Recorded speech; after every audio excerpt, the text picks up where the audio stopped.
Hello proxies, it's your boy Josh, and usually you guys would be expecting a guide here to give you the breakdown on the builds, team comps, and kit breakdown of Yidhari. But I thought it'd be much better use of our time to actually answer a few questions before that the community has brought up to me. How does Yidhari actually feel to play? Is her kit something that we should be concerned with, as it's not a conventional DPS type of playstyle and pacing? And why does this unique frame of kit and abilities warrant your investment? Yidhari is most certainly coming to the game with an expert tag for those Pride Run enthusiasts because of her reactive gameplay and merely the fact that you must not understand only oneself, but understand thy enemy in order to find the most success with the character. Let's begin our training, young Padawans, by reviewing. Yidari's kit can be broken down into this level 1 elementary school explanation. Hold basic, C3 charges, let it rip, and spam specials or ults for more damage. Now, for those already familiar with the kit, you may be wondering, Josh, that's not how it works. You know this. But I'm gonna be so for real, the first time I got my hands on the character, it looked like this. 2, 3, 4. Oh, dude, she straddles the pole. That is insane work, by the way. Okay, how do you do her charge attack or whatever? Oh. Whoa, that is a lot of days. I was terrible. And not only am I much better now, but after spending a lot more time reviewing the kit, as well as understanding what's important to her damage and what's not, Yidhari definitely is one of our most complex characters to date. Let's start with her initiator, the Frostbite Embrace. This is a hold basic that will allow you to start charging up the hammer. While you do so, you will consume HP while leading up to your 3 charges. The reason you would generally want 3 charges is due to the smash multiply being just over 15% more damage for the slight extra time spent. As well, when timed to your opponent's attacks, you will eat the damage by being protected by your tentacles and use the attack the Frost Crushing Weight, essentially granting you a free charge level if you have not reached level 3, and will deal ice damage. While this attack is being channeled, you can immediately press the basic to flow into the finishing slam attack, or if you have enough energy, you can use the EX special to unleash one of her biggest attacks, the Surging Cold Crushing Pursuit, which has a multiplier of 168?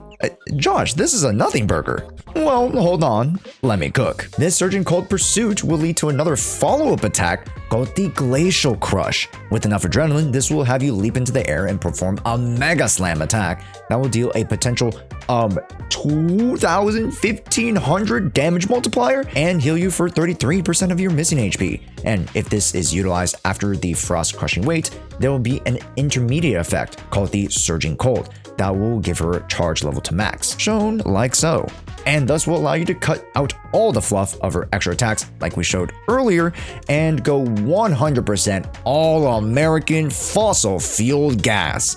And not only can you get this effect from essentially pairing, but like with Yishen, Yidhari will reward you with an extra 15 points of adrenaline refund, essentially giving you a billboard-sized suggestion to make sure you always do this every time if you have enough adrenaline saved up. Now, so far we've talked only about the out of stun window, and for good reason. This already is pretty complicated, not just because there's a lot involved with the combo, but you must consider the timing when you use these, especially with every single different enemy who attacks differently. So remember how at the beginning of the video I said that you must know thy enemy? I wasn't joking. Literally learning and recognizing enemy patterns will be crucial to optimizing and making use of this part of Yidhari's off-stun kit. And without this, you'll be twirling around for pea-shooter damage, wondering why you're spinning, but not winning. Now let's start preparing how to approach stun windows, because you might have heard through the grapevine that Yidhari can, much like Yishen, ult twice for a stun window.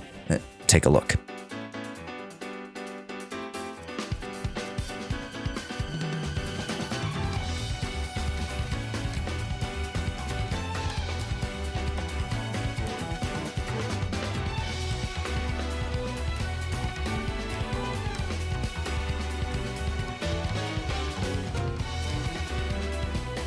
Now you might be asking, Josh, how viable is this approach to the stun and how difficult is it to set up?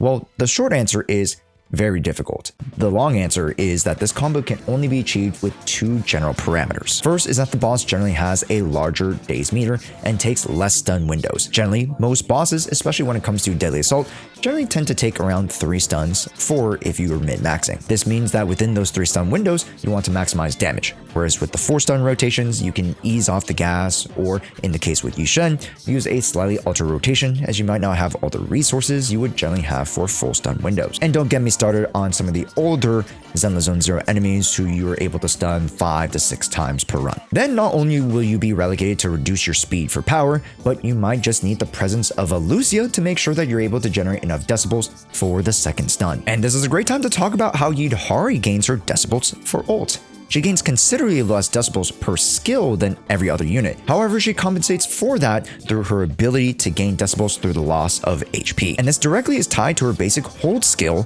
that consumes HP whilst you hold down for 3 charge levels. Yet the relative HP consumption is not the same at all levels, as when you get past 50% HP, you start to slow down drastically, leaving you with some HP percentage left to survive hits. Then it is your job to get back above 50% such that you can consume more HP again. You can do this by utilizing the EX special or when she reaches the threshold for your ult to be consumed. Yes, Yidhari doesn't just gain 3000 decibels and ult. She will actually have to use a final hammer hit of her basics, EX specials, or chain in order to consume the decibels, turn it into a usable ult, and actually activate the Wellspring Veil. Yes, this is the same veil that Lucia can produce. This will grant an increase of 5% HP for 30 seconds, and within those 30 seconds, this is when you'll want to act, because you can gain faster charge times for your basic hold, yet this window allows you to activate the ultimate, go over, and you lose the charge. So to break this down, during the lead up to the stun, you will need to get 3000 decibels and fire off a finishing hammer attack to gain the first charge. This will create a veil for us and allow us to charge up more skills faster, which is imperative within that 30 seconds, as it's not a lot of time here. Then gain as much decibels as we can, most likely through the second full level 3 charge attacks, with at least one of them being the EX follow-up, that again being the Glacial Crush, thus gaining at least 22 to 2400 decibels leading up to the beginning of the stun window. Then it's time to get into the stun as we launch our first chain. Then if time is not on our side, launch the ult. But if you can hold out, go and use 2 chains for maximum damage potential by chain canceling. Then launch the first ult. From here, you can cut short a charge attack by activating a special when charging. This is a sub-skill of the special called the Crushing Pursuit, which can activate when the enemy is stunned. This will auto-push you to the final hammer hit, thus activating your decibels, extending the veil, and allowing you to finish the stun window with 1 extra ult. So to count, that is 2 chains, 1 EX special, and 2 ults. And against an enemy like Miasma Priest, who has 40% ice res, the score is absolutely bonkers, and that's very much due to the amazing bonuses of sheer force, total team damage bonuses, and crit damage from all 3 characters, as seen here with all the buffs in tow, with our current premium squad of Lucia and Jufufu. But friend not folks, this rotation isn't strictly limited with said premium team, and can be executed with others like the Butchapokras and even Kaledas of the world. Yet the damage numbers won't be as high as having a 2-cost cat, but that doesn't mean we can't execute what we need to in order to get a passing score. Now this video is supposed to be going through my first impressions, tips, tricks, and other parts of Yidhari, but before we get to our general breakdown of her build, which I'll go more in depth with as far as W engine comparisons and whatnot in our follow-up full guide breakdown, I do want to address many concerns with Yidhari as her entry into the cast. First, because Lucia is now so relevant, it seems like we might not be able to separate her without seeing a huge drawback in power and production. The only team that does not have Lucia that I liked was Ponyihu and Pokra. Not even Lighter and Lucy could make up for the sheer amount of sheer force and extra damage from the Pokra M6. The 75% damage would do wonders, but the attack buff with Lucy is almost negligible, and without Lucy, Lighter can't activate his additional to grant said elemental damage bonus. Honestly, Hoyo just needs to release him from that restriction and add all offensive units to his availability. But that aside, Yidhari's teams are quite restrictive, yet there is something to be said about the double rupture teams that include both Yidhari and Yishen. Now, obviously not optimal, but the premise came across my desk when I was talking to Twitch chat about double offensive comps. Seeing as how Sambi and Orphe or Seed and Orphe were very effective double attacker comps, or with Anomaly how you compare almost any 2 Anomaly units and have some success. I wonder if we're going to be able to see some sub DPS rupture agents in the future, as all 3 so far have been hyper carries or heavy on-field characters. Yet saying that teams are restrictive can be a bit short-sighted, as we potentially are getting a stunner in Dylan that can pair even better than Juvu with rupture, which that has yet to be officially determined, but the mere fact that we are rounding out the cast for Rupture and Rupture adjacent units is a great sign for those who are wanting to horizontally invest, as well as for those who like the Octomami here and want to go much higher. But for now, let's just quickly review our preliminary build suggestions so that we can really do a deep dive on them later when we release our full guide. So make sure to subscribe for that. But here we have Yidhari signature, the Kraken's bumhole. The Kraken's cradle.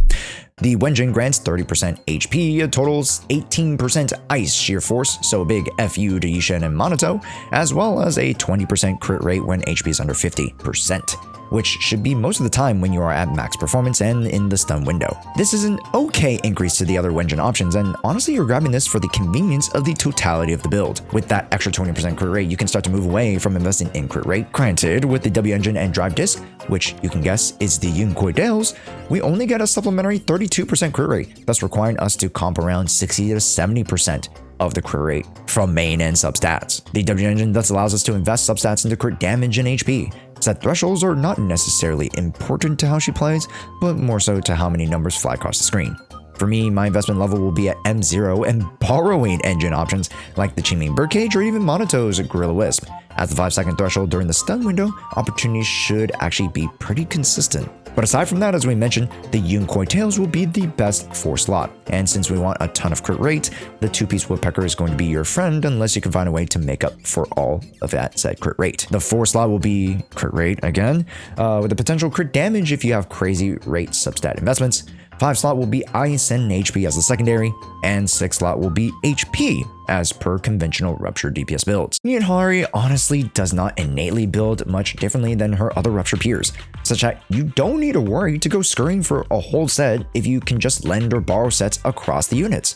Even with the new Threshold Simulator, you can borrow Wenjins and drives, so no need to go too hard if you already have cracked pieces. And as for Mindscapes, we'll review them more in the full guide video, but honestly just grab the M1 if you're wanting a much more fluid kit. The extra healing that the EX Special Glacial Crush can give will allow you to 100% hit 2 ult stun windows and also ignore 20% ice res. It's a great choice and one that arguably is stronger than grabbing the Wenjin if you have other premium options. M2 is a crit damage increase and energy regen increase, which can be useful again for more consistency across a 3-minute DA stage. M4 is an increase to the Veil to a total of 10% HP increase and 10% more decibels per HP lost. And M6 grants Yidhari a new buff called the Erudition, increasing her sheer damage by 25% and granting her a survival buff, which if she were to take fatal damage, she'll recover HP up to 25% over a period of time, which honestly is not the greatest M6 out there, because if you're playing her the right way, the sustain that she has should always be more than enough. But the Mindscape art buff is real, so